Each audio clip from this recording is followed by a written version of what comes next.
யாருமே இன்னொரு நிகழ்ச்சி பார்த்ததே கிடையாது. கார்த்திகை விழா மன்றத்தில் நாங்கள் நிகழ்ச்சி கேட்டால் ஒரு டீமா வாங்க தனியாக கிடக்காதீங்க. ஆனால் அவருக்கு நவராத்திரி நிகழ்ச்சி கொடுத்துருக்காங்க. ஏதாவது மிகப்பெரிய வெற்றி. நாங்கள் சைவ சித்தாந்தம், தேவாரம் இப்படியே நிறைய நேரங்களில் என்னுடைய லைஃப்பில் 40 வருஷம் கடந்துச்சு. இது 40வது வருஷம். ஆனால் நானுமே என்ன நினைக்கிறேன்னா, திடீர்னு எனக்கு என்ன தோணுதுன்னா, இந்த சைவ சித்தாந்த திருமுறை போகிறத விட முற்றோதற்காக கூட போராடணும். ஏன்னா அதில் என்னென்ன படிக்கிறாங்க, அறிவு விடுறது, பிறகு அவங்க வாத்தியாரத்துக்கு ஓடிக்கிறாங்க. அதுக்கு இவங்க எவ்வளவோ பரவாயில்ல. நான் சொன்னேன், ஒரு விளக்கம் சொன்னேன் சமீபத்தில். அதாவது ஒரு சினிமா ரசிகர்னா, ஒரு நடிகருக்கு ரசிகர்னா 80 அடி கட் அவுட்டில் ஏறி உயிர் போனாலும் பரவாயில்ல பாலாபிஷேகம் பண்ணுற அளவுக்கு உணர்ச்சி வசப்படணும். அவன் தான் ரசிகர். அது அந்த உணர்ச்சி எங்கே தான் இருக்குது? திருவாசகத்தில் தான். சிவபெருமானுடைய ரசிகர்கள் தான் திருவாசகம். எங்களையெல்லாம் திடீர்னு மாணிக்க வாசல் வரணும்னா எந்திரிச்சு ஓடுவீங்க. என்கிட்ட சொன்ன வரட்டு. அதனால என்ன, சைவ சித்தாந்தப்படி குரு தேடி வருவாருன்னு சொல்லியிருக்குதுன்னு சொல்லுவோம். அதனால இது ஒரு பெரிய திருவாசகத்தை வைத்து தான் நான் இனி சைவம் பண்ண முடியும். நம்ம இனிமேல் வருங்காலம் என்ன காலம்? திருவாசக காலம். உலகம் முழுவதும் நம்ம திருவாசகத்தின் மூலமாக தான் போக முடியும். நாங்கள்லாம் அதை உணர்ந்து திருவாசக அன்பர்கள், நான் சமீபத்தில் சொன்னேன், இப்போதான் ஒரு பாடம் பதிஞ்சு அனுப்பினேன் யூடியூப்ல. திருவாசக அன்பர்கள் தான் உற்சாகமாக இருக்காங்க. உடுமல்பேட்டில் ஒருத்தர் சொல்றாரு, அவர் பெரிய கர்நாடக சங்கீத வித்வான், கிருஷ்ணகுமார் வித்வான். அவர் விஜயகுமார் மதுரை சோமுடைய மாணவர்கள் படிச்சவர். மதுரை சோமு மாணவர்கள் படிச்சவர் விஜயகுமார். அவர் சொல்றாரு, இவங்கெல்லாம் உற்சாகமா 60-70 வயசுல பாடுறத பார்த்தா 200 வருஷம் உயிரோட வாழ்வாங்க போல. அப்படி மனதில் எல்லாத்தையும் மறந்து வாழ்றாங்க. நம்மளாம் பயந்து வாழ்றோம். இது என்ன சித்தாந்த பேசிட்டோம்னா இறப்பு, அது இதுதான் இருக்கிறதால அதான் பேச நிலையாமை தான் பேச. இவ்வாறு திருவாசகத்தை நாம் அனுபவித்துக் கொண்டிருக்கிறோம். இந்த நேரத்தில் நம்முடைய குணசேகரன் என்ற ஒரு அன்பர் நம்மளை எல்லாம் ஒருங்கிணைச்சு தேவாரம் பாட வைக்கிறதா ஒரு இதுபோல புத்தகத்துல கேள்வி அறிந்ததை வந்து நான் சொன்னேன். மாணிக்கவாசகர் அருள்பத்து 29வது பதியம், அருள்பத்து 30வது பதியத்துல ஜோதியே சுடரே, ஜோதியா தியானிக்கிறாங்க திருமூலர். ஜோதியே சுடரே அருள்பத்து. 30வது பதியத்துல யார் வந்துடுறா? சத்குரு தரிசனம். குரு வந்துடுற கணக்கிலா திருக்கோலம் காட்டினால் கை கொடுத்து. ஆமா, இதே நாங்க சித்தாந்த வகுப்புல அவனுக்கு தெரிய சொல்ல மாட்டாங்க. சொன்னா கௌரவ பாட்டவதிகளை பின்னால சொல்றீங்க சொல்ல மாட்டாங்க. அவர் சொல்லி போறாரு, நமக்கு இருந்திருப்பாங்க. நீங்க ஆர்வமா சொல்றீங்க. அதாவது நான் இதில் கொஞ்சம் வேலை செஞ்சு கொஞ்சம் வெக்ஸ் ஆகிட்டேன். சிலர் எனக்கு கொஞ்சம் கெட்டது பண்ணிவிட்டாங்க. அதனால எனக்கு அடுத்து என்னதுன்னு வரும்போது திருவாசக அடியார்கள் தான் இப்போ எனக்கு ஒரு பாதுகாப்பாக தெரியும். திருவாசக அடியார்கள் தான் ஒரு பாதுகாப்பாக நான் கருதுகிறேன். அதனால் அதற்கு அடுத்து கண்டபத்தில் யார் வந்துடுறாங்க? நடராஜர் வந்துடுறாங்க. திருமூலர் மரகதம் போல இறைவன் ஒளிவாங்கிறாரு. கண்டபத்தில் மரக்கிடர் ஒளியை மரகதத்தை. இந்த இடத்தை நாங்கள் ஒப்பிட்டு மாணவர்களுக்கு திருமூலர் சொல்றதை எவ்வளவு அழகா மாணிக்கவாசகர் சொல்றா பாருங்க. நம்ம திருமந்திரத்தை படிக்கிறதுக்கு பயப்படுறோம், நான் எதை படிக்க பயப்படுறது இல்லை. அப்ப திருமூலர் சொல்லுகின்ற கருத்தை நம்ம எது மூலமாக தெரிந்து கொள்ள முடிகிறது? அந்த திருமந்திரத்துக்கு உரை எழுதிய ஆசிரியர் திருவாசகத்திலிருந்து ஒரு 3 வரி எடுத்து காட்டினார். ரொம்ப ஆச்சரியமா. நேற்று தான் படிச்சோம். 24 மணி நேரம் கூட இன்னும் ஆகல. அது வரிய சொல்றாரு. திருவண்ட பகுதியில இருந்து மரகத குவால், மரகதம் பச்சை நிறமுடைய கிடவொளியை, மரகத குவால்னா குவியல், குவியல்.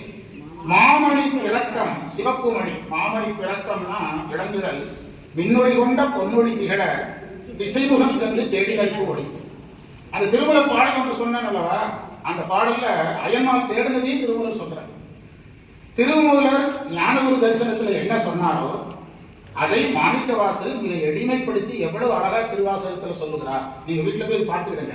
திருவண்ட பகுதி 124 இருந்து 126 வரை அந்த பகுதி பார்த்தீங்கன்னா தெரியும். அதிலே தொடர்ந்து சில திருவாசகத்தை நாங்கள் சமீபத்தில் அனுபவித்த எனக்கு ஒரு நல்ல பழக்கம். ஒரு விஷயம் நமக்கு நல்லா இருந்தா அடுத்தவங்கிட்ட சொல்லணும். என்ன சொல்றீங்க? ஒரு ஸ்வீட் கடையில ஸ்வீட் நல்லா இருந்தா என்ன சொல்றோம்? அதே மாதிரி சொல்லணுங்கிற ஆசை எனக்கு உண்டு. இந்த புற்றுமாய்ங்கிறது இப்பதான் நடக்கும். புற்றுமாய் மரமாய், நீங்க சொல்லலாம், நான் பேசுகிறேன், நீங்க சொல்லுங்க.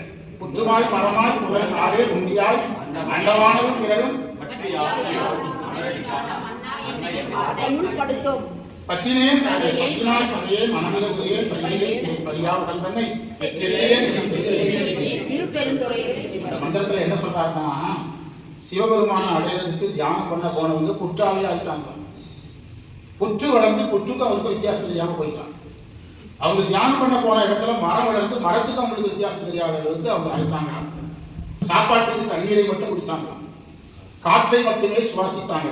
பட்டியாத்தார் சொல்றார், காற்றே குசித்தன்னுங்கிற. காடே தெரிந்தன்ன காற்றே குசித்தன்ன. யோகிகள் காற்றையே உணவாக கொள்வார்கள்னு சொல்றாங்க. காற்றையே குசிச்சாங்க, தண்ணி மட்டும் சாப்பிட்டாங்க. அது உடம்பு, இதனால உடம்பு என்ன செய்ய போச்சு, வட்டி போச்சு. புனற்காலே உண்டியார், புனலை உணவாக எடுத்துக்கொண்டார்கள், காற்றை உணவாக எடுத்துக்கொண்டார்கள். யோகிகள் எதை உணவாக்கிடுவாங்க, பஞ்சபூதம் எடுத்துவாங்க. அண்டவானும் தேவர்களும் பிற யோகிகளும் வற்றி என்ன போச்சு, உடம்பு வற்றி போச்சு. ஊமுடல் உருக்கி உடம்பு உருகுது, ஒளி பெருகுது. பற்றியாரும் அவ்வளவு கஷ்டப்பட்டு உன்னை பார்க்கலங்க மாணிக்கவாசன், இவ்வளவு கஷ்டப்பட்டு உன்னை பார்க்க முடியும். ஏனென்றால் சொல்ற மன்ன என்னையோ வார்த்தைகள் நீ இந்த முயற்சி எதுவுமே நான் எடுக்கல. மாணிக்கவாசன் எடுத்தார் என்பது உண்மை. அவர் தன்னைத்தானே பழிவாக என்று சொல்றாரு. இந்த முயற்சி நான் எதுவுமே எடுக்கலங்கிறார். ஓர் வார்த்தையில் படுத்து என்றால் மாணிக்கவாசகரை பொறுத்தவரையில் ஓர் வார்த்தை என்பது ஓங்கார். ஓங்காருக்கு உட்பொருளை ஐயனுக்கு அருளியவாறு குய்யன் உள்ளத்துள் மாணிக்கவாசகரை பொறுத்த அளவில் ஓர் வார்த்தை என்பது ஓம் என்ற பிரணவ மந்திரத்தை. அந்த ஓம் என்ற மந்திரத்தை எனக்கு சொல்லி படுத்துன்னா வலை போட்டு, பக்தி வலையில் படுவோம் வலை போட்டு என்னை நீ பிடிச்சிட்ட அப்படின்னா இந்த மந்திரம் என்ன சொல்ல வருதுன்னா, இறைவன் குருவாக வந்தா மட்டும்தான் சாமியை பார்க்க முடியும். திருவாசகத்துக்கு எதுக்கு இவ்வளவு சிறப்பு அப்படின்னா, திருவாசகம் மாணிக்கவாசகருக்கு யாரே குருவாக வந்தது, இறைவனே குருவாக வந்தது. குருந்தம் மேவியசி அடிகளே அடியே ஆதரித்தடைத்தால் குருந்த மரத்தடியில குருவாக வந்தார். அப்போ இந்த திருவாசகத்தை நம்ம பாட பாட முதல்ல மாணிக்கவாசகர் குருவா வருவாரு. அது யாரே குருவா வருவா, இறைவனே. அவர்களுக்கெல்லாம் இறைவன் குருவா வரவில்லை, ஆனால் எனக்கு குருவாக வந்தார். எனக்கு குருவாக வந்தார். வந்தார் வார்த்தையில் படுத்து பற்றினாய் பகையை, நீ என்னை பற்றினாய். ஆனால் எனக்கு நான் என்ன செய்ய நெஞ்சம் எனக்கு துடிக்கவில்லை. இறைவன் நமக்கு அருள் செய்த பிறகு ஒரு பிரிவு வந்தாலோ இறைவனோடு தொடர்ந்து இருக்க முடியலனாலோ ஒரு துடிப்பு, ஒரு பதட்டம் வேணும்.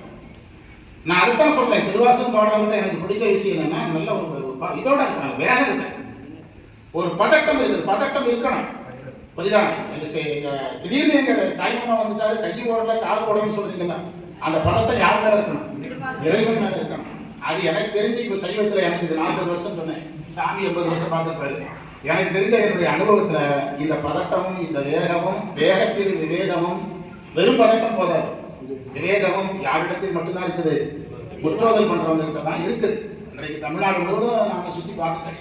சென்னை வரைக்கும் போய் பார்த்தாச்சு, ஈரோட்டுக்கு மாசம் தோறும் போறேன், கரூருக்கு மாசம் தோறும் போறேன், எல்லாம் பார்த்தாச்சு. சரியா? அப்போ இறைவன் நமக்கு அருள் செய்கின்ற போது நம்மிடத்தில் நெஞ்சத்தில் ஒரு என்ன வேணுங்கிறாரு, ஒரு துடிப்பு வேணும். வேகமா பாடுறாங்களா? இப்போ எனக்கு ஒரு கொஞ்சம் யோசனையா இருக்குது. நம்ம வந்ததுனாலதான் ஏன் சாப்பிட்டு வேகமா பாடுறாரா? அவங்க அடியார்கள்லாம் நினைச்சது இந்த வார்த்தையார் வந்ததுனால நம்ம பாட முடியாம சொல்ல போறாங்க. ஆனா திருவாசகத்துக்கு ஒரு சிறப்பு என்ன தெரியுமா, என்ன பண்ணாலும் அது சமாளிக்கும். அது வேகத்தை குறைச்சாலும் இதை தாங்கிட்டோம். திருவாசகம் கட்டமைப்புல தான் மாணிக்கவாசகர் அமைச்சிருக்கிறாங்க. உன்னை புரிந்த போது நான் என்ன செய்யவில்லை, நெஞ்சம் துடிக்கவில்லை, மனம் உருகவில்லை. திருவாசகம் என்ன செய்யணும், உருகணும். ஊற்று மணல் போல் நெற்றி நெற்றி உள்ளே உருகி ஓலப்பட்டு ஒற்றி நிற்பது என்று கொள்ளாமல் உருக்கம் தான் திருவாசகம். மனம் உருக வேண்டும். பரிகிலே உன்னை பிரிந்ததுனால நான் என் உடம்பை விட்டு பிரிஞ்சிருக்கணும். அப்படி பிரியாத உடம்பை நானே கொலை செய்திருக்கணுங்கிற. பரியா உடல் தன்னை செற்றிலேனா நானே என்ன கொண்டிருக்கணுங்கிற. சாமி உலகத்துல எத்தனையோ தண்டனைகள் இருக்குது. மிகப்பெரிய தவறை செய்தவங்க கூட அந்த அளவுக்கு இப்படி சொல்ல மாட்டான். நான் எதுக்கு சாகணும், நான் எவனோ செத்துட்டு போறேன், நான் இருக்கிறேன்பா.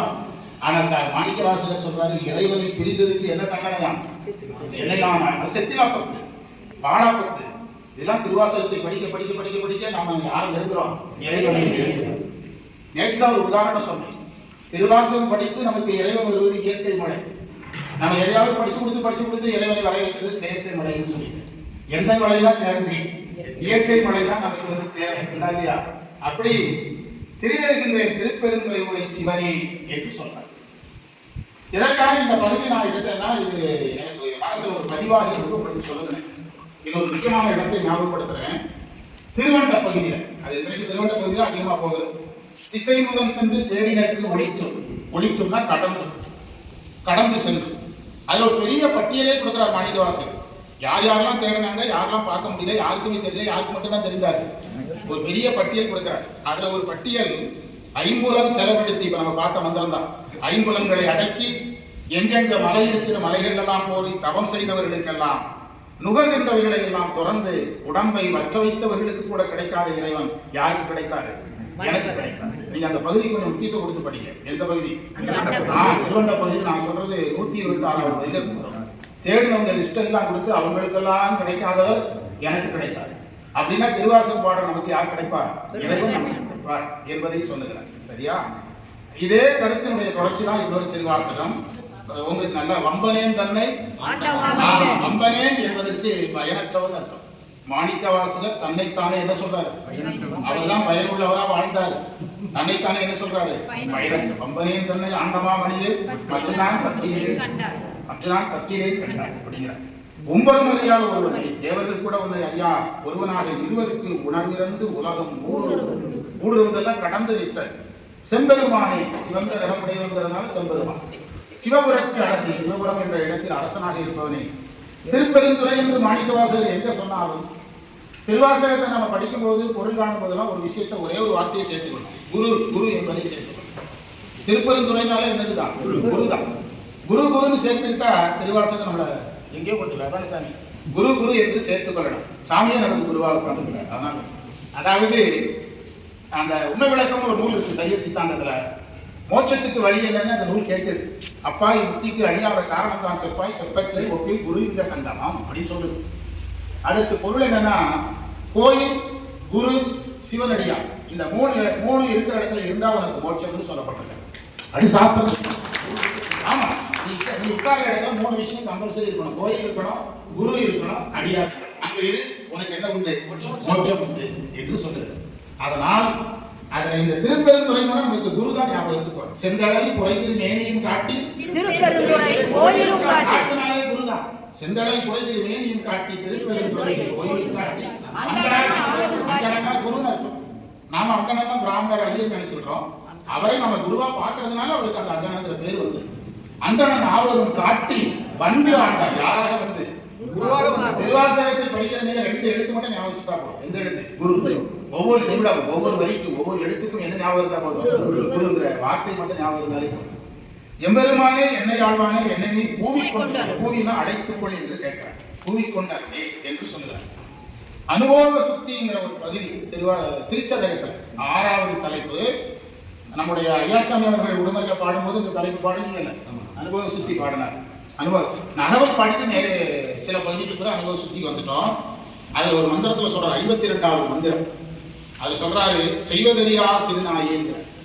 செய்வதறியா சிறுநாயேன்னா எதை செய்யலாம் எதை செய்யக்கூடாதுன்றது எனக்கு தெரியாதுங்கிறார். யார்? மாணிக்கவாசகருக்கு தெரியாதுங்கிற. உண்மை அதுவல்ல, யாருக்கு தெரியாது? நமக்கு தான் தெரியாது. அவருக்கு தெரியும். அவருக்கு எதை செய்யலாம் எதை செய்யக்கூடாதுங்கிறது தெரியும். நம்ம கிட்ட சொல்றாரு. சைவம் பண்ணும்போது எதை செய்யலாம் எதை செய்யக்கூடாது என்பதை நாம் என்ன செய்து கொள்ள வேண்டும்? தெரிந்து கொள்ள வேண்டும். திருமந்திரத்துல இயம நியமம்னு சொல்லுவாங்க. இயமம் என்பது செய்யக்கூடாது, இயம நியமங்கள் என்று சொல்லுவாங்க. விதிக்கப்பட்டன விலக்கப்பட்டனன்னு சொல்லுவாங்க சைவ சித்தாந்தத்தில். அந்த விதிக்கப்பட்டதை செய்யணும். செய்வதறியா சிறு நாய். என்ன செய்யணும் என்ன செய்யக்கூடாது எனக்கு தெரியாது, நான் ஒரு சிறு நாய்கிறார். சிறுமையுடைய நாய்ங்க. செம்பற்பாத மலரான பொய்யர் வேறு அத்தனையும் பெருதற்குரிய. உன்னுடைய திருவடியை காணாதவர்கள் பொய்யர்கள். பொய்யாயினவெல்லாம் மெய்ஞானமாகி உன் திருவடியை காணாதவர்களுக்கெல்லாம் வேறு பொய்யர்கள். பொய்யர்களுக்கு என்ன கிடைக்கும்? எதுவுமே கிடைக்காது. அது மாதிரி நானும் எதையும் பெறுகின்ற இடத்தில் இல்லைங்கிறார் மாணிக்கவாசகர். இந்த மந்திரத்தை வித்தியாசமா படைச்சிருக்கிறார். பொய்யர் பெரும் பேர் அத்தனையும் பெருதற்குரிய. பொய்யருக்கு என்ன கிடைக்கும்? பயிலானவனுக்கு என்ன கிடைக்கும்? அதை அவர் நமக்கு சொல்ல வந்த செய்தி என்னன்னா, செய்வது எது செய்யக்கூடாது என்று அறிந்து செயல்படுங்கள். நீங்கள் உங்களை நீங்களே பணிவாக கட்டிக் கொள்ளுங்கள். சிறுநாரி என்று சொன்னது போல பணிவாக்கிக் கொள்ளுங்கள். இறைவன் திருவடியை காண்பதற்காக நம்ம பதறணும். திருவடியை பார்ப்பதற்காக பதறுங்கள். அல்லது நம்முடைய நிலை என்னன்னா, இதெல்லாம் இல்லாதவர்களுக்கு இறைவன் கிடைக்க மாட்டார். அதுபோல நமக்கும் யார் கிடைக்க மாட்டார்? இறைவன் கிடைக்க மாட்டார். கவனமா இருக்கணுங்கிறத சொல்றேன். அத்தனையும் பெறுதற்குரிய பொய்யிலா மெய்யர் வெறியால் மனப்பாதம் மேவக்கண்டு. பொய்யில்லாதவங்க எல்லாம் உன்னுடைய திருவடிக்கு போயிட்டாங்க. கேட்டேன், அதை கண்டேன், கேட்டேன். பொய்யனே திரும்ப தன்னைத்தானே பொய்யனே. நம்மை நாமே இப்படி சொல்லுவோம்னா நமக்கு அந்த வார்த்தை செய்யாது. நம்மை நாமே பொய்ய. மாணிக்கவாசகர் சொல்லுகின்ற பணிவு மொழிகளை எல்லாம் நம்மே நாம் ஏற்றிக்கொண்டு என்ன செய்ய மாட்டோம்? யாராவது சொல்ல மாட்டோம். இப்போ நானே உங்களை சொல்ல முடியுமா? இவர் பொய்யனேன்னு யாரையாவது கையை காட்ட முடியுமா? மாணிக்கவாசர் சொன்னதப்பா சொல்றேன், இருக்கட்ட ஒன்னே யாரும் சொல்ல சொன்னாங்க அப்படின்னு கேட்போம். உண்டாக்கியா? ஆனா மாணிக்கவாசர் தன்னைத்தானே செய்கிறாரு, பொய்யனே என்று சொல்லுகிறார். பொய்யனே நான் உண்டு உடுத்து இங்கு இருப்பதா. எவ்வளவு அழகான இது. இதுல யார் இருக்கிறாங்களோ அவங்கதான் பொய்யர்கள். இப்போ நீங்க இவ்வளவு பேர் இருக்கிறீங்க, சாமி கூப்பிட்டு இருக்கிறாங்க, எத்தனை வேலைகளை போட்டுட்டு. நான் சைவ சித்தாந்த வகுப்புக்கு போறவன். ஒரு தாய்மார்கள், பெரும்பாலும் தாய்மார்கள், ஆண்கள் அதை விட ரிஸ்க். தாய்மார்கள் ஒரு 6 மணி நேரம் 8 மணி நேரத்தை ஒதுக்கி வெளியே வரணும்னா இன்னைக்கு சாதாரண விஷயம் இல்லை. என்கிட்ட படிக்கிற மாணவர்கள் சொல்லுவாங்க, 80 வயசுல எல்லா வேலையும் முடிச்சு தான் சார் வரணும். 80 வயசுல என்ன வேலை? அவ வீட்டுல வேலை வாங்குறாங்கன்னு அர்த்தம். என்ன சொல்றீங்க? வேலை செய்யறாங்கன்னு அர்த்தம். நாகரிகமா சொல்லிட்டாங்க, வேலை செய்யறாங்கன்னு அர்த்தம். திருமுறை படிக்கிறதுனால மனமும் செய்வாங்க. அதனால இந்த வயதுல இப்படி கிளம்பி வரணும். அது ஆண்கள் வந்து பெரிய விஷயம். என்ன சொல்றீங்க? அப்போ நாம இந்த உண்டு உடுத்து இருக்கிறதுல இருந்து கொஞ்சம் வெளியே இருக்கோம். யார் கூட இருக்கிறோம்? மாணிக்கவாசகர் கூட, திருவாசகத்துக்கு கூட இருக்கிறோம். அந்த உண்பதிலும், விலை உயர்ந்த ஆடைகளை அணிவதிலும், விலை உயர்ந்த நகைகளை அணிவதிலும் கவனம் நமக்கு பெருசா என்னது இல்லை, நமக்கு இல்லை. இப்போ நான் என் குடும்ப நிகழ்ச்சிகள்லாம் போனா என்னை போட்டோல இருக்க விட மாட்டாங்க. ஏன்னா என்ன சொல்றாங்க? மோதிரம் போட்டுக்கணுங்கிறான், பிரேஸ்லெட் போட்டுக்கணுங்கிறான், ருத்ராட்சியம் கட்டிக்க கூடாதுங்கிறான். அதே மீறி சொந்த தங்கச்சி விட்டு கல்யாணத்திலேயே போட்டோ நிற்க விட மாட்டேங்கிறாங்க. அதே மீறி யாராவது பிடிச்சு கொண்டு நிறுத்தினா கூட என்னை விட உண்டான ஒரு ஆள் கொண்டு திரும்ப நிறுத்திக்கிறாங்க. ஏன்னா உண்பதிலும் உடுப்பதிலும் எனது உண்டு உடுத்து இதுலயே மக்கள் வாழ்க்கை போய்கொண்டிருக்கும் போது நம்மலாம் இந்த திருமுறையை கையில் எடுத்து சைவத்தை நம்ம எல்லாருக்கும் கொண்டு சேர்க்கணும். இன்னைக்கு சைவத்தை எடுக்கிறதுக்கு இறைவன் கையில் எடுத்துக்கிற கருவி ஒண்ணுதான், திருவாசகம். காலத்துக்கு எப்படி எடுப்பாங்க? சாமி. இப்போ சாமி திருவாசகத்தை தான் கையில் எடுத்துருக்காங்க. அதில் நம்ம அந்த திருவாசகத்தை இப்படி பரப்பிய பெரியவர்களுக்கெல்லாம் நம்ம நன்றி உள்ளவங்களா இருக்கும். இப்போ திருக்கடிக்குன்ற சாமி இதை பெரிய அடையாளம் ஏற்படுத்தினாங்க. என்ன சொல்றீங்க? அதெல்லாம் சைவம் அதுக்கு ரொம்ப கடமைப்பட்டிருக்காரு. திருக்கடிக்குன்ற சாமி தான் சைவம்னா ஆயிரக்கணக்கில் ஒன்று சேர்றதை முதல்ல கொண்டு வந்தது, எளிமைப்படுத்துறது. சைவம்னா இப்போ நாங்கெல்லாம் தத்துவத்தை கற்றுக் கொடுக்கும் போது ரொம்ப வேகமாக வருவாங்க. கடைசியில் பார்த்தா 5 பேர் 6 பேரை வச்சு வகுப்பு முடிக்கும். அப்படிதான் எங்க வாழ்க்கையெல்லாம் இப்படியே கடந்து போயிட்டு. நான் சொல்லிட்டேன், இனிமேல் என்னையும் நீங்க புது வேலைக்கு கூப்பிடாதீங்க, நான் திருவாசகம் பாடுற இடத்துக்கு போறீங்க விட்டுருங்க அப்படின்னு சொல்லியாச்சு. சோமவாரப்பட்டியில திருவாசக வகுப்பு தொடங்கியிருக்கிறோம். சிவகுமார் அவங்க நாகராஜன் சாமிக்கெல்லாம் ரொம்ப தெரிஞ்சவங்க, இல்லை சாமியுடைய நம்ம அடியார்கள். அவங்க கோவர்தண்டியம்மன் கோயில் வந்து சாமியுடைய சிஷியர்கள் இவங்கெல்லாம் புரியுதா? சாமியுடைய சிஷியர் ஆனதுனாலதான் எங்க சிஷியர் ஆனாங்க இவங்கெல்லாம். அதுமாதிரி நம்முடைய மாணவர்கள் நிறைய வந்திருக்காங்க. ரங்கநாதன் சார் திருவாவடுதுறை ஆதீனத்தினுடைய சைவ சித்தாந்த அமைப்பாளர், ஆதீனத்திலிருந்து அமைப்பாளர் இருக்கிறாரு. சக்தி நம்முடைய மாணவர் வந்திருக்கிறாரு. அதுபோல நம்முடைய முருகானந்த் சார் திருப்பூர்ல வந்திருக்கிறார். அதுபோல சிவஞானங்கிறவர் சென்னையிலிருந்து இந்த ஒரு தொழிலாளர் இருக்காரு, எங்க கூட இருக்கிறாங்க. ஒரு திருவாசம் படிக்கிற மாதிரி நல்லா வேகமா இருப்பார். நான் சொல்லிட்டேன், சிவஞானம் மாதிரி எல்லாரும் மாறிட்டு, சிவஞானம் மாதிரி பரபரப்பா இருக்கு. எனக்கு யார் வேணும்? பரபரப்பா இருக்கணும். 65 வயசுல ரஜினிக்கு ரசிகரா இருந்து என்ன பண்ண போறோம்? புரியுதா? விஜய் ரசிகர் மாதிரி 70 அடி கட்ட விட்ட ஆரம்பிச்சிருக்கணும், உயிர் பணம் மேல இருக்கணும். அப்படிப்பட்ட ஆள் தான் இப்ப எனக்கு தேவை. புரியுதா? நமக்கு தேவை. யாருக்கு தேவை? சைவத்துக்கு தேவை. புரியுதா? அந்த கடன் பணி செய்து அஞ்சுவது யாவொன்றும் இல்லை, வருவது ஒன்று அப்படின்னு நிற்கணும். மாணிக்கவாசகர் அச்சம் இல்லை ஒரு பதிகம் படிக்கிறார். என்ன பதிகம்? அச்சப்படுறாரு. என்ன இருந்தாலும் பயன்படுத்தி பாடுறாரு. முழுவை என்ற எதுக்கு நான் பயப்படணும்னு பட்டியலே கொடுக்குறாரு. அதனால இந்த உண்பதிலும் ஒடுப்பதிலும் இருந்து நம்மை விடுவிப்பது மாணிக்கவாசகர். மாணிக்கவாசகர் எதையெல்லாம் தான் செய்ததாக சொல்லுகிறாரோ அதெல்லாம் நம்ம செய்யக்கூடாதுன்னு புரிஞ்சுக்கிட்டா போதும். புரியுதா? உற்றாரை யார் வேண்டேன்னு அவர் சொன்னா நாம என்ன நினைச்சுக்கிட்டோம்? உற்றார அதிகமா வேண்டாம். அவர் எதையெல்லாம் நான் செய்தேன் அதாவது செய்யக்கூடாததை தான் செய்ததாக எதெல்லாம் சொல்றாரோ அதையெல்லாம் யார் செய்யக்கூடாதுன்னு இருக்கும்? நம்ம செய்யக்கூடாதுன்னு இருக்கும். சரியா? அதுதான் அவர் சொல்ல வந்த செய்தி. அடுத்த மந்திரத்துக்கு வரும். 2 மந்திரம் பார்த்துட்டு நம்ம கிளம்பிடலாம். அதாவது 1:45 நம்ம நிறைவு பண்ணிடலாம். அடுத்த மந்திரம் 53வது மந்திரம், போரேரே என்று தொடங்குகிற மந்திரம். எதுல இருந்து எடுத்தது? இதெல்லாம் அனுபவ சுத்தி. அனுபவ சுத்தி ஏன் அதுக்கு பேர் வச்சாங்கன்னா, உயிர் சுத்தமானதான் யாரும் அனுபவிக்க முடியும்? இறைவனை அனுபவிக்கணும். திருவாசகம் பாட பாட நம்ம சுத்தமாயிடலாம், வேற ஒண்ணு வேண்டாம், அது உறுதியா இருக்கு. ஆனா கோயில பாடுறதுல அதிக முக்கியத்துவம் இல்லை. எங்க பாடணும்? இதுபோல குருமார்கள் இருக்கணும், கோயில் இருக்கணும். அந்த பாடத்துக்கு அதிக முக்கியத்துவம் இல்லை. ஏன்னா நம்ம ஒரு 3 விஷயம் எடுத்து சொல்லியிருக்கோம். குருலிங்க சங்கம், செம்மலர் நோந்தாள் சேவல் வட்டா, ஐயச்சம் இப்படி சொல்வாங்க. செம்மலர் நோந்தாள் சேவல் வட்டா, அமரங்களையும் அமரோடு மறியும் ஆரண்யையும் அறிந்தவர்களிடம் ஆலயம் தான் சொல்றார். ஆலயம் என்ன பொருள்னா, அதுவும் இதே பொருள் தான் சொல்லுது. செம்மரம் வந்தால் சேரல் விட்டா அம்மரம் கடியி 3 மலங்களில் கடியி அன்பரோடு மறி யாரோட இருக்கணும்? சிவனடியாக இருக்கணும். மாலவினையும் மலிந்தவர் வேடமும் சிவனடியாருடைய வேடம் ருத்ராட்சம் திருநீர் 2 தான் வேடம். மாலவினையும் ஆலயம் தானும் அறம் எனக்கு வழி. கோயிலையும் ருத்ராட்சம் அணிந்த ஒரு அடியாரையும் யாரா நினைச்சு கும்பிடுங்க? இறைவனா நினைச்சு கும்பிடுங்க. இப்ப இதுல 100 பேர் இருக்கிறாங்கன்னா 100 சிவன் என்று பொருள் பார்க்கணும். 100 மனிதர்கள் கிடையாது, 100 சிவன் இருக்கிறான்னு நான் நினைக்கணும்னு சொல்றேன். அதுல 53வது மந்திரத்துல சொல்ற போரேரே. போரேரே என்பதற்கு பொருள் என்னன்னா, என் அறியாமையை நீக்குகின்ற சிங்கமே அழைக்கிறார். இந்த இடத்துல போரேர்னா சிங்கமே, போர் செய்கின்ற சிங்கம். நீ பொன்னகர்வாய். பொன்னகர்வாய்னா சிவபெருமான் இருக்கின்ற சிவபுரம். போவோம் காலம் வந்ததுதான் அந்த இடத்துல அந்த சிவபுரம் சிவ உலகம் எல்லாம் வரும். அதுல 45வது அதிகத்துல வரும். சரியா? பொன்னகர்வாய் நீ போந்து இறைவன் அங்கிருந்து வந்தார். நான் அதுதான் மீண்டும் மீண்டும் சொன்னேன். திருவாசகம் படிக்கும் போதெல்லாம் 2 எழுத்து மட்டும் நீங்க புதுசா ஆட் பண்ணிட்டா போதும். குரு 8வது திருமுறை அது. சைவத்துல 8னா குரு. யாதகத்துல குருவுக்கு நம்பர் தெரியாது எனக்கு. சைவத்துல 8னா யாரு குறிக்கும்? ஏன்னா சிவஞான போதத்துல 8ஆம் உறுப்பா குரு. ஐம்புல வேடரில் ஐயந்தனை வளர்த்தன தம்முதல் குருவுமாய் கவத்தினில் உணர்த்த விட்டு அந்நியமின்மையில் அரண்களை செலுத்தி. சைவத்துல 8னா குரு. அதை மட்டும் ஞாபகம். ஆமா, சிகாமந்திரம் கரெக்டா சொல்றேன். மந்திரத்தில் 8வது மந்திரம் சிகாமந்திரமாக இருப்பது. தமிழன்னைக்கு சோசோமி சுந்தரம் உடுமலைப்பேட்டை பேச வந்திருக்காரு.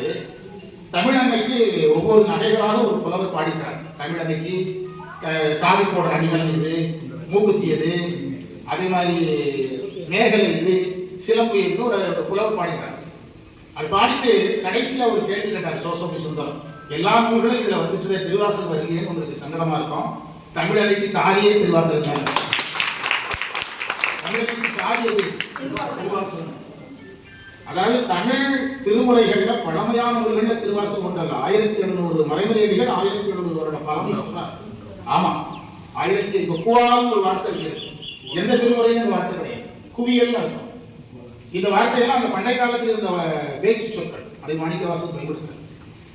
இருள் நீக்கி வாரே இளம் முளையாளோடு உடன் வந்தவர்கள் அருள் பெற்ற சீரேர் அடியா நின் சேர நின் பாதம் சேர கண்டு எல்லாம். அதாவது அருள் பெற்றவங்கெல்லாம் உடைய திருவடிக்கு போயிட்டாங்க அப்படிங்கிறார்.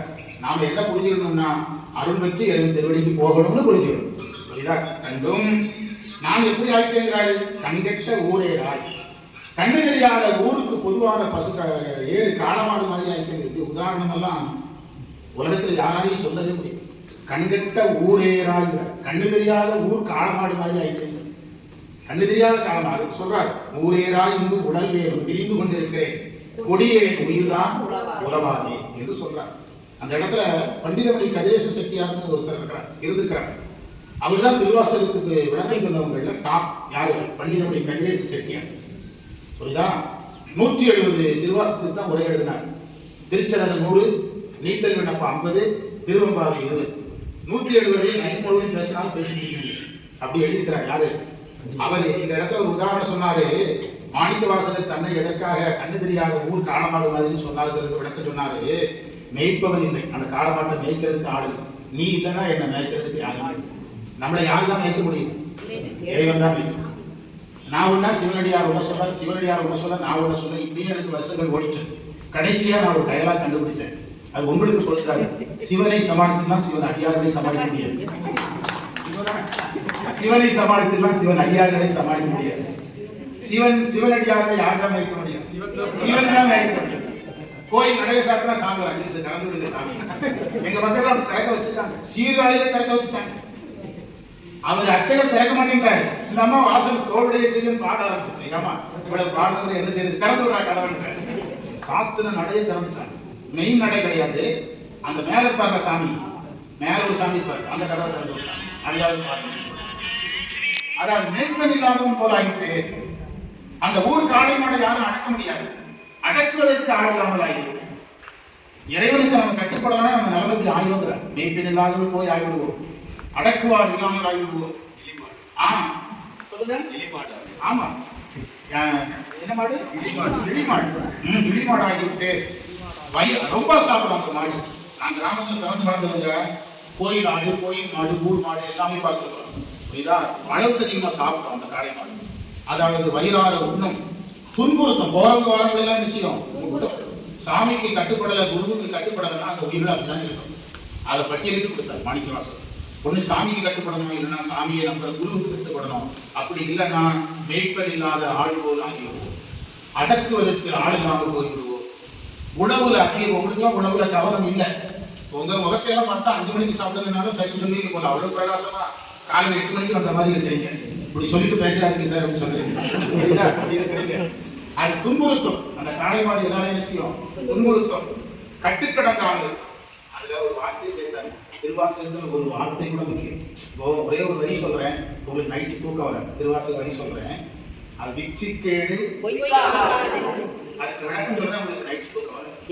விச்சிக்கேடு பொய்க்கு ஆகாது என்று இங்கு எண்ணி வைத்தார். அதுக்கு அர்த்தம் சொன்னேன்னா உங்களுக்கு தூக்கம் வராதுங்க. அர்த்தம் சொல்லட்டுமா? அடுத்த வருஷம் நெல் விளையணும்னா இந்த வருஷம் எதை ஸ்டாக் வைக்கணும்? அடுத்த வருஷம் உளுந்து விளையணும்னா எதை ஸ்டாக் வைக்கணும்? உலகத்துல பொய் வாழணும்னா பொய்ய ஸ்டாக் வைக்கணும்ல. அதுக்காக என்ன ஸ்டாக் வச்சிருக்காங்க? உலகத்தில் பொய்யை வாழ வைக்க வேண்டும் என்றால் அதுக்கு விதை ஸ்டாக் வைக்கணும்ல. அதுக்குதான் நீ என்ன உலகத்துல ஸ்டாக் வச்சிருக்காங்க. விச்சி கேடு விதை இல்லாமல் போய்விடக்கூடாது. விச்சினா விதை, கேடுனா இல்லாமல் போய்விடும். விச்சி கேடு பொய்க்கு ஆகாது, பொய்க்கு விதை இல்லாமல் போயிடக்கூடாது. அப்படின்னா மாணிக்கவாசகர் உலகத்துல வாழ வச்சோம்னா பொய் ரொம்ப நாளைக்கு வாழணும்னு வச்சார். இதை உங்களால எப்படி ஃபீல் பண்ண முடியும்னு நினைச்சு இங்கு இணை வைத்தார். அவர் திருப்பரந்துரைக்கு வந்திருக்கும் போது அவங்க நிறைய பேர் பாடம் கேட்டாங்க. எல்லாரையும் கூப்பிட்டு போயிட்டாரு. யாரை விட்டுட்டு போயிட்டாரு? மாணிக்கவாசகர் விட்டுட்டு போயிட்டாரு. அது நம்மளால என்ன சொல்லுவோம்? நம்ம இருந்தாலும் திருவாசகம் எழுத முடியும், சாமி விட்டுட்டு போயிட்டாரு. இல்லைன்னா 8ஆம் திருமுறை எழுதி சார் அப்படின்னு அவர் சொன்னாரு. பொய்ய உலகத்துல வாழணும், அவர் கூட இருக்கிற பொய் பேசுறது நான் மட்டும்தான். யார் மட்டும் விட்டுட்டு போயிட்டாரு. எவ்வளவு வரிகளும் திருவாசகத்துல சில வரிகள் நம்ம பாடும்போது தெரியாது. சினிமாவில் 10 பேர் அடிச்சு கத்தி வச்சு குத்தின பிறகு 10 பேர் குத்தின பிறகு 20 பேர் அடிப்பார். அதுபோல நமக்கு பாடும்போது தெரியாது. ஆனா அந்த வரிகளினுடைய பொருளை நினைச்சு இந்த வரி உங்களுக்கு எவ்வளவு பயங்கரமா இருக்கு. பொய்க்கு ஆகாது என்று எங்கு எண்ணி வைத்தார். இதுபோல அந்த வரிகளில் ஒன்றுதான் ஒரே ஒரு வார்த்தை பாருங்க. கண்கட்ட ஊரேறாய். ஊர் காளை மாடு மட்டும் இல்ல, கண்ணு தெரியாத காளை மாடு மாதிரி. அந்த கண்ணு தெரியாதங்கிறதுக்கு விளக்கம் சொன்னாரு. கண்ணு தெரியாத காளை மாடு வழிதவறு, மேய்ப்பன் இல்லாமல் கட்டுப்படுத்துவோர் இல்லாத கண்ணு தெரியாத காளை மாடு என்ன செய்யும்? வழிவரி. அவர் என்ன சொல்றாரு? இறைவா நீ என் கூட இல்லைன்னா, எனக்கு குரு இல்லைன்னா நான் என்ன செய்துருவேன்? வழிதவறி போவேன். அந்த உயிர் என்ன செய்கிறோம்? வழிதை தப்புகளை செய்துவிட்டு தான் எதை செய்ததாக நினைத்துக் கொண்டோம், செய்ததெல்லாம் சரி என்று நினைத்துக் கொண்டோம். அவர் தான் சொன்னாரு, கெடுவே கெடுவா கெடுகின்றேன். அதுக்கு அர்த்தம் என்னது? நான் எப்படி கெடணுமோ அப்படி கட்டிட்டு இருக்கிறேன். கெடுவே கெடுவா கெடுகின்றேன், கேடிலாதாய் பழி உண்டாய். என்னாலயா பதம் தந்தாய், இது எல்லாம் யாருக்கு? நமக்கு. இந்த பொருளெல்லாம் தெரிஞ்சுதான் சார் திருவாசகம் பாடணும்னா இல்லவே இல்லை. நீங்க பாட பாட யார் உணர்த்துவா? பொருள் தெரியும் கட்டாயம் கிடையாது. ஏதோ ஒரு வாய்ப்பு கிடைச்சா சாமி அழகாக மண்டபத்தை கட்டி வச்சாரு, சாமியுடைய கருணை நம்ம இதில் சொல்றதுக்கு ஒரு வாய்ப்பு கிடைச்சது. இதுபோல வாய்ப்பு கிடைக்கும் போது 1/2 மணி நேரம் 1 நாள் கேட்டா பொருள் தெரிஞ்சுதான் திருவாசகம் பாடணும்னா சொல்லிய பாட்டின் பொருள் உணர்ந்துதான் அறிவுன்னு சொல்றாரு. யாரும் கேட்டா நாங்க உணர்ந்துட்டோம் நடிச்சிருக்கேன். புரியுதா? நாங்க சொல்லிய பாட்டின் எதை உணர்ந்துட்டோம்? பொருளை உணர்ந்துட்டோம் நடிச்சிருக்கேன். சொல்லிய பாட்டின் அறிவுன்னு சொல்லல, உணர்ந்து நான் என்ன செஞ்சுட்டேன்? உணர்ந்துட்டேன், எனக்குள் நானே உணர்ந்துட்டேன் அப்படின்னு சொன்னா புரிஞ்சுது. ஆமா, அதை சொல்ல முடியாது. சொல்லுங்கன்னா சொல்ல முடியாது. திருவுந்தியார்னு ஒரு நூல் இருக்கு சைவத்துல. திருவுந்தியார்னு ஒரு நூல் இருக்குது. அந்த நூலை எழுதினவர்கிட்ட நீங்க என்னவோ சாமி அனுபவிச்சதா சொல்றீங்களா எப்படி இருந்ததுன்னு கேட்டாங்க. திருவுந்தியார், திருவாசக உந்தியார் மாதிரி அங்க ஒரு உந்தியார் இருக்கு. திருவாசகத்தை ஃபாலோ பண்ணி எழுதப்பட்ட உந்தியார், சாஸ்திரத்துல ஒரு உந்தியார். அவர் சொன்னாரு எப்படி இருந்ததுன்னு கேட்டாங்க. அவர் சொன்னாரு, எங்கன் இருந்தது என்று எங்கன் சொல்லுவேன், அங்கன் இருந்தது என்று உந்தியில. என்ன பொருள்னா, எப்படி இருந்ததுன்னு எப்படி சொல்றது? அப்படி இருந்தது. அதே யாராவது திருவாசகத்துக்கு பொருள் கேட்டா நான் என்ன செஞ்சுட்டேன்? உணர்ந்துட்டேன். அவ்வளவுதான். சரியா? அதனால நான் வழிதவரும் கண்ணு தெரியாத காளை மாடு. குரு இல்லை என்றால் வழிதவருவோம், இறைவன் குருவாக வரவில்லை என்றால் வழிதவருவோம். பள்ளம் மேடு அது தெரியாது, பள்ளம் மேடு தெரியாது கண்ணு தெரியாத மாட்டுக்கு. நமக்கு பள்ளம் மேடு யாரு இல்லைன்னா தெரியாது, குரு இல்லைன்னா தெரியாது. எங்க மாணவர்கள் இருக்காங்க, பாடம் எடுக்கிறாங்க. சிவராஜ் பேர் சொல்லிட்டு மறந்துட்டேன். அவரு பொள்ளாச்சி சித்தாந்த திருப்பதி அவர் தான் சொல்லியிருக்காரு. பொள்ளாச்சி பேராசிரியர் 2002 இருந்து என் கூட இருக்காரு. 2023 வருஷம் ஆச்சு என் கூட வர ஆரம்பிச்சு. இன்னைக்கு வரைக்கும் என்கிட்ட பாடம் கேட்கறாரு. இன்னைக்கு சாயங்காலம் வகுப்பு நான் வகுப்பு சிவகுமார் சந்தோஷமா இருப்பாரு. சாயங்காலம் வகுப்பு டெய்லி வகுப்பு. ஏன்னா இவங்களை விட்டோம்னா ஒரு நாள் லீவ் விட்டோம்னா என்னமோ நீங்க தென்னகத்தி போயிட்டு தான் சொன்னாங்க. 2 நாள் லீவ் விட்டோம்னா ஆஸ்திரேலியாவுக்கு டூர் போயிட்டு தான் சொல்றாங்க. கடைசி என்ன சொல்றாங்கன்னா வகுப்பே வாத்தியார் இருந்துச்சாலும் கேள்விப்பட்டோம் அப்படிங்கிறாங்க. அதனால என்ன விடுறது இல்ல, வகுப்பு விடுறது. அதனால பள்ளமேடு தெரியாது, கீழே விழும் திரியும் துன்புறும் உடல், இதெல்லாம் சொல்லிதான் நமக்கு யாரு குருவா வரணும். சொற்பொழிவுல நான் என்ன சார் மனசுல வச்சுக்கிடணும் அப்படின்னு கேட்டீங்கன்னா, நான் சிவனை குருவாக பார்க்கிறேன். எனக்கு யார் மாணிக்கவாசல் எனக்கு முதல்ல குருவா வரணும். மாணிக்கவாசல் எனக்கு யாரை வரவேற்கணும்? குருவே சிவமென கூறின நன்றி. சாமி போன்றவங்க நம்ம பின்பற்றும் போது அவங்களே குருதான், யாரும் வரணும் அவங்க கிடையாது. அவங்களே நம்ம குருவா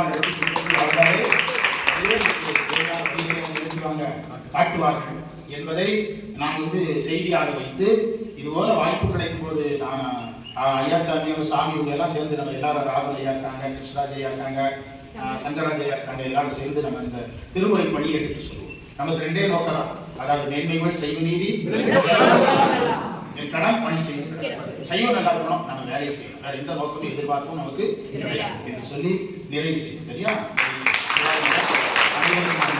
வாழ்த்து சொல்லலாமா? வான்முகில் வளாதுமைக மகிழ்வன் சுரக்க மன்னன் போர்முறை அரசு செய்க குறைகளாக வாழ்க ஆண்களை அறங்களோங்க நட்டவன் வேண்டி நல்க மேன்மைகள் செய்க நீதி விளங்குக மேன்மைகள் செய்க நீதி விளங்குக உலகமெல்லாம் மேன்மைகள் செய்க நீதி விளங்குக சிவாய். நாங்கள் முதல்ல அறிவிப்பை திரும்பவும் அறிவிக்கிறோம். நம்ம ஒரு 500 பேர் சேர்ந்து ஒரே இடத்துல திருவாசகத்தை பாடுவோம். முதல்ல பாடி முடிச்சுட்டு மத்தியானம் அப்படியே என்ன செஞ்சிடலாம், அந்த தேவாரம் 1/2 மணி நேரம் ரெக்கார்ட் பண்ணிடலாம். மாணவர்கள் யாரும் கட்டணம் கொடுக்க வேண்டியதில்லை. உங்களுடைய பெயர், உங்களுடைய ஃபோன் நம்பர், ஆதார் அட்டை நம்பர் கேட்குறாங்க, அதை மட்டும் நீங்கள் நம்ம சொன்னோம்ல அவங்க கூட இருக்கிற ஒரு பொறுப்பாளருக்கு நீங்கள் கொடுத்துருக்க, நம்ம அதை வாய்ப்பு இருக்கும்போது நல்லா செய்யலாம். சரியா?